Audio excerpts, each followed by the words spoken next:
It's become clear to me that the algorithm has dropped my channel, so please remember to like, comment and subscribe and share it with your friends who are interested so I can use the money to go and get gas. We're diving back into the 8th Doctor adventures. Yeah, I know it's been a while. 8 and Lucy are among my favourite TARDIS teams. Looking at my comment sections, I was honestly surprised to see how many people dislike Lucy, but honestly it's probably for the same reasons that people didn't like Donna to start off with. Like Donna, she just showed up in the TARDIS. Like Donna, her and the Doctor really didn't get along at first, and would never have chosen each other as travelling companions. And like Donna, they became the best of mates. Donna went from being the most annoying person in the world to a lot of people's favourite companion. And Lucy shares a similar arc. She shares a lot of traits with Donna. She's got a hard edge, she demands respect, she doesn't take any crap from the Doctor. It's like if Donna and Rose had a baby and raised her in Blackpool. If you aren't keen on Lucy and 8 to start off with, I can definitely understand that, but stick with it. Part of the joy of this pairing is seeing how they develop. Together they have fought Daleks, Lucy met her aunt at a petrol station with Bernard Cribbins, they fought pretend gods, an actual god, made a time-travelling bastard cry, got desk jobs working for the same space mercenary, thwarted a bounty hunter, embarrassed the Time Lords, and in general kicked ass. And at this point their journey has only just begun, so let's get into it. The first one for Series 2 is Dead London. It's a little bit of a hot mess, it's convoluted, it takes place in multiple historical settings. I could do several history time segments for this one, but I will restrain myself for brevity's sake. It's a little all over the place, but it's part of why I love it. The Doctor has taken Lucy to 2008 London so she can do some shopping, and finds himself in traffic court for parking the TARDIS on a double yellow line. Doctor, sometimes the police can be overzealous. That would appear to be the case here. I completely understand. So, case dismissed. Next minute, he's in the Old Bailey. It's the 17th century, and he's being sentenced to death by the infamous hanging judge, Hanging George Jeffreys. If that's not the name of a drag king, it bloody well should be. You will be taken from here at such a time as deemed convenient to a place of execution where you will hang from the neck until you are dead. And may the Lord have mercy upon your soul. For a parking offence? George Jeffreys, first Baron Jeffreys, was a Welsh judge from the 1600s, notable during the reign of King James II. He was a zealot at enforcing royal decrees, had a bad habit of getting overly passionate and bullying the defendants, and earned the nickname the Hanging Judge for all the poor souls he sent to the gallows for relatively minor crimes. Not that people much cared, entertainment opportunities were very limited back then, and hangings were a good day out for the family. Also being sentenced is the thief Spring-Heeled Sophie. Your Lordship, I never stole nothing. It was a coincidence those robberies happened near where I was practising my funambulism. An astounding coincidence. I've known more astounding coincidences. One time, the Sea Devil had me by the... Silence!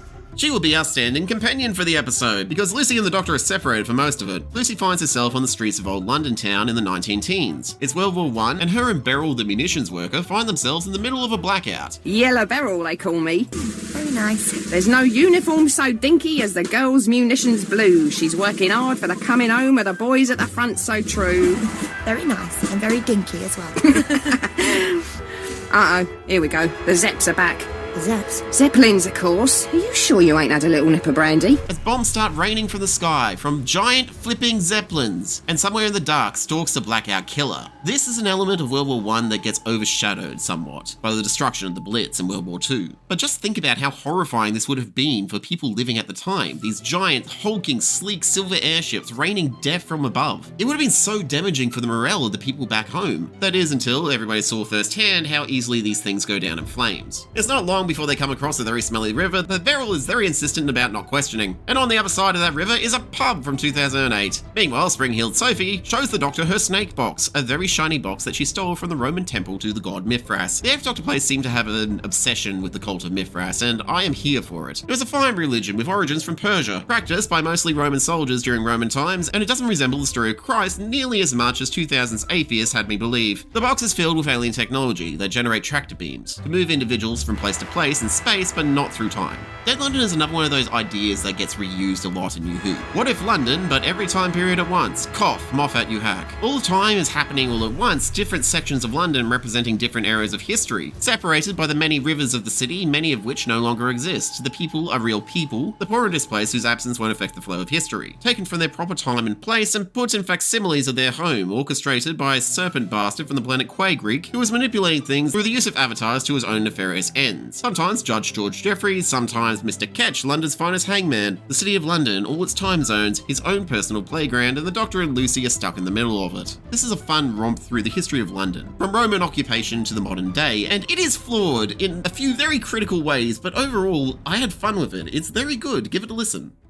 Next, we have Max Warp, and it's one of those ones that takes something popular from time of recording and puts it in space. This was a storytelling conceit that New Who tends to indulge in the 2000s and the 2010s. It's a good way to grab people's attention, in a very jangling keys in the face kind of way, with the unfortunate side effect of making the episode instantly dated and very of the time. The only exception to this rule that I can think of is the emoji robots, because let's face it, emojis are never going to go away. In Max Warp, the proverbial keys jangling in the face is Top Gear, the British car review show that was really big in the 2000s, which for me makes it very nostalgic indeed. This show was omnipresent when I was in high school. Everyone I knew was talking about it, even people who couldn't give a stuff about cars like me. This was because it wasn't just a car review show, it was a show about a few blokes fucking around with each other and getting into shenanigans, and sometimes they reviewed cars. You didn't watch it for the cars, you mostly watched it to see what they would do next. Like the time they drove through the American Deep South, with homoerotic slogans painted on their cars, or the time when the producers got them to drive into the Chernobyl exclusion zone on a very low tank of fuel. There's so many crazy scenarios, like making train cars out of actual cars and getting savage reviews from a train spotter. Personally, I really like the one where they attempted to make a car to appeal to the elderly.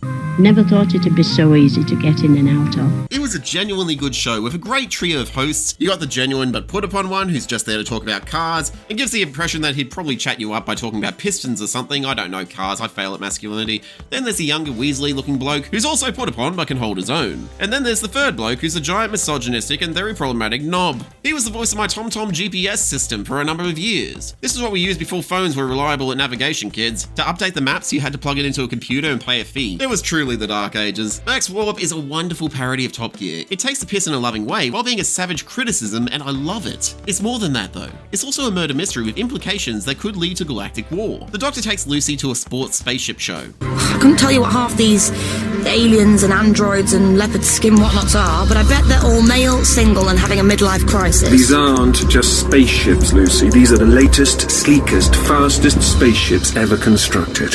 Of course they are. I mean, look at the neutrino converters on that. Yeah, not compensating for anything at all. On a planet whose people had recently been at war with the Kith oligarchy. They're like plant jellyfish things. It's a very alien design, and I can't even picture it, which is the mark of a very good alien design. While watching a segment of Top Gear in space, one of the hosts, the Weasley-looking bloke, who's an actual weasel, is test driving the latest in Kith design. Here join us as Timbo the Ferret prepares to test drive the Kith Sunstorm. And we'll be with him live every parsec of the way via a SATCOM link. Calling the Ferret. Can you hear me?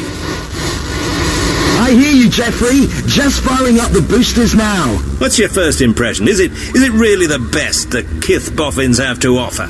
Well, Jeff, I'm getting a strong G-force despite the residual dampeners. So, definitely not one for the little lady popping out for a shampoo and set. The fascinating thing about the Sunstorm is that the vector stabilizers... Shut up, O'Reilly. When the manual controls go kaput, and then auto-nav plunges him into one of the moons. It wasn't a pilot error. The Kiths are denying all culpability. The people are angry, and it becomes clear to the Doctor that someone is trying to reignite tensions between the Valon Empire and the Kith oligarchy. But who? It's up to the Doctor and Lucy to find out. This is why I love Big Finish. They took a common trope of here is popular thing but in space, and made it into a satirical political thriller and a rather good whodunit, with a great roster of characters. You got President Valon, a bureaucratic politician with some great leadership instincts, but an inability to act on anything without statistical analysis of how it would impact her approval rating. You got the Max Warp team. They're similar enough so you can tell who they're meant to be, but different enough so Big Finish isn't likely to upset anyone. You've got Jeffrey Vantage, the Jeremy Clarkson stand-in and professional dickhead. You got O'Reilly, the James May of the team, and Jeffrey Vantage's sub.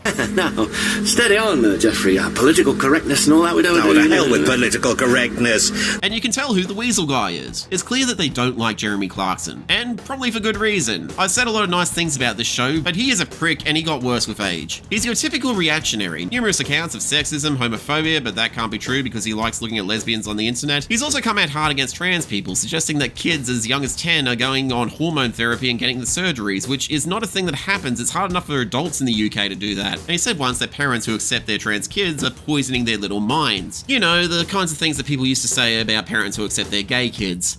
History is a circle, we've been here before. Max Warp is fun. The only criticism I could give is that Lucy is a bit dim in this one and the Doctor is just plain mean at times. I just get the impression that Jonathan Morris, the writer, or maybe the script editor, Ellen Barnes, really doesn't like Lucy. Regardless, give it a listen, it's pretty good. Next up we have Brave New Town. The Doctor has taken Lucy to the seaside, but the sea is nowhere in sight. They find themselves in what looks like an English seaside village, but everything looks as if it's been abandoned for a couple of decades at least. But the people of this town make do, living the same day over and over again. This isn't a Groundhog Day situation, they're aware of it. The shop owner opens his shop every day, sells the same items to the same people every day, he does a paper route in the morning, and in the afternoon he picks up the same papers so he can deliver them again the next day. And Bryan Adams' Everything I Do It For You is on top of the charts every bloody day. Now, the Canadian government has apologized for Bryan Adams on several occasions. And outside the village, there are soldiers monitoring everything that's going on, ensuring nobody leaves. It becomes apparent that this is not an English village, it just looks like one, and they're actually on what was an island in the Aral Sea. And I'm sorry, I can't resist for this one. The Aral Sea is a truly sad story, and one of many cautionary tales from the 20th century of human hubris, when powerful men try to impose their will upon nature with disastrous effect that has left millions displaced and destabilize an entire region of the planet with knock-on effects that will affect generations, and the worst is still to come. Between Kazakhstan and Uzbekistan, for most of human history, the Aral Sea was the fourth largest lake in the world. It was home to numerous communities of people who made their homes on the islands and around its shores, and supported a thriving fishing industry. It also had the effect of regulating the climate, making the summers more tolerable and the winters less harsh. In the 1930s, Stalin introduced a program called the Great Transformation of Nature. In the 1960s, to transform nature to fit the needs of the Soviet people, water was diverted from two of the rivers that fed the Aral Sea to feed cash crops of cotton. Through evaporation, the lake immediately started to shrink. By 2007, it had shrunk to 10% of its original size. The fishing industry was dead, along with the fish, because nothing could survive in the concentrated salt water. The communities it supported were forced to abandon their homes. The town's now empty, ghostly shells, hundreds of fishing ships dotting the dry lake bed. This had vast consequences for the entire region. The climate became more harsh, winters bitter cold, and summers unbearably hot, causing dust storms at times composed of 40% salt to ravage the surrounding area, and the cotton crops, which are still growing, drawing ever-increasing amounts of water from the rivers. These rivers are fed by snowmelt from nearby glaciers. Less snow is falling every year, and the glaciers are shrinking from debris from the dust storms and general climate change. And when they're gone, the rivers will dry up, leading to famine and war. Brave New Town does a good job at illustrating the tragedy of the situation. The people, ghostly representations of those who once called this area home. Its many towns and settlements slowly decaying in the desert heat, and the various interests vying to take advantage. It paints a truly sad picture of a dead landscape that was once so full of life.